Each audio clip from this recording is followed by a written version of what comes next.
Hey everyone, and welcome.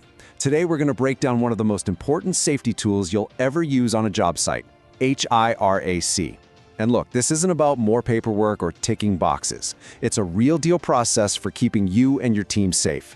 Ready to make your workplace safer? Let's jump right in. Just let that sink in for a second. The huge majority of accidents aren't just bad luck. They're a failure to look ahead. They are almost always preventable. And that right there is why mastering a process like this isn't just a good idea, it's completely non-negotiable.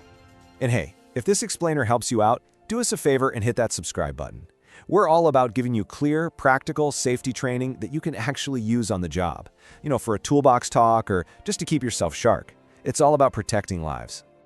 So here's our game plan. We're going to start with the basics, then walk through each step of the process. Identify, assess, control. After that, we'll see how it works with a real-world example, and then we'll get real about why these systems sometimes fail on the ground.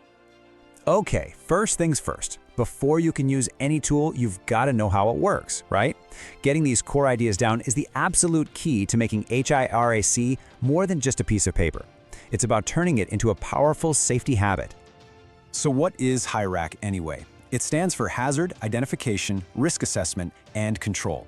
The best way to think about it is like a safety game plan for every single job. It forces you to stop, look for dangers, figure out how bad they are, and then do something about them. And the most important part, you do all of this before the work even starts. Now, this is a big one. People mix these two words up all the time. A hazard is the thing that can hurt you. An open hole on a worksite, for example.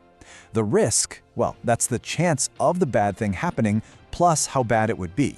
So the risk is someone actually falling into that hole. See the difference? One's the source of danger, the other is the potential outcome. All right, let's get into the first real step. This is all about training your eyes and your brain to spot dangers that other people might just walk right by. It's about developing that safety-first mindset so it becomes totally automatic. Here are some of the usual suspects you'll find on almost any job site, whether it's a construction project or inside a manufacturing plant. We're talking about things like working up high, sketchy electrical cords, forklifts moving around. Before you start any task, just take 30 seconds to look around. Do you see any of these? What else is there? This right here is the most powerful question in safety. Seriously, before you pick up a tool, before you start a machine, just pause and ask yourself, what could go wrong here? If you make this one question a habit, you've already won half the battle. Okay, so you've spotted a hazard. Great first step. But now what? How dangerous is it really? That's what step 2 is all about. This isn't about guessing, it's about figuring out the real potential for harm, so we know what to tackle first. And here's the formula. It's super simple but incredibly powerful. Risk is just a combination of two things. How likely is something to go wrong? And if it does, how severe are the consequences going to be? You have to think about both to really understand the danger. And a risk matrix like this is how we put that formula into practice. Let's say we've got a wet floor and a busy hallway. The likelihood of someone slipping is, let's say, possible. And the severity, if they fall and hit their head, could be serious. You just find where those two meet on the chart, and boom, it's a high risk. That tells you right away, this needs to be fixed now. All right, now for the most important part. Actually doing something about it. We found the hazard, we've sized up the risk, now it's time to put controls in place to make the job safe. This is where we stop the accident before it ever has a chance to happen. But we don't just pick controls out of a hat. We use this system, the hierarchy of controls. Think of it like a ladder. You always want to start at the very top rung, which is the most effective solution, and only work your way down if you have to. So let's climb that ladder. At the very top, you have elimination. Just get rid of the danger completely. That's the best you can do. Next is substitution. Swap something dangerous for something safer. Then you've got engineering controls, which physically separate people from the hazard, like a machine guard. Below that are administrative controls, changing how people work, like new procedures or warning signs. And at the very bottom, the last line of defense is PPE. It's crucial, but it only protects you. It doesn't get rid of the hazard itself. Okay, theory is good, but let's see how this actually works on the job. We're going to run through a super common task that you could find on pretty much any site and apply the whole HIRAC process. So here's the job. A worker has to get up to 10 feet to replace a light fixture. Seems pretty straightforward, right? But let's put on our safety hats. Before we even go to the next slide, what hazards are popping into your head right now?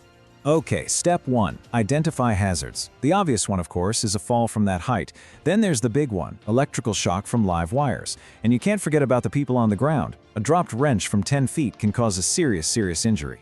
Now for step 2, assess the risk. A fall from 10 feet, the severity is absolutely high. That can be life-changing. So even if the likelihood is just medium, that puts it squarely in the high-risk category. Electrical shock is also high severity, but if we do our job right and kill the power, the likelihood drops to low. That makes it a medium risk. So our number one priority here is tackling that fall risk. And finally, step 3, control the risk. We bring in our hierarchy. We eliminate the electrical risk by using lockout/tagout. For the fall, we use a great engineering control, a mobile scaffold with guardrails way safer than a stepladder. We use administrative controls like barricading the area below and reminding the worker to use 3-point contact while climbing.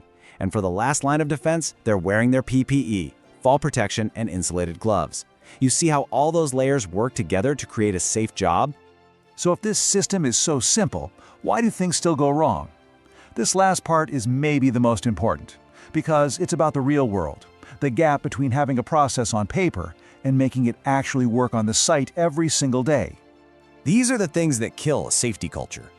Rushing to hit a deadline, grabbing an old risk assessment and just changing the date, a supervisor who isn't paying attention, and maybe the most dangerous one of all, complacency. That feeling of, I've done this 1,000 times. Because it only takes one time, one slip-up, for everything to go wrong. And if you remember one thing from this whole session, make it this. HIRC is not the form you fill out and file away.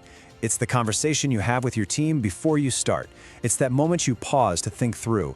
It's a mental habit, not a piece of paperwork.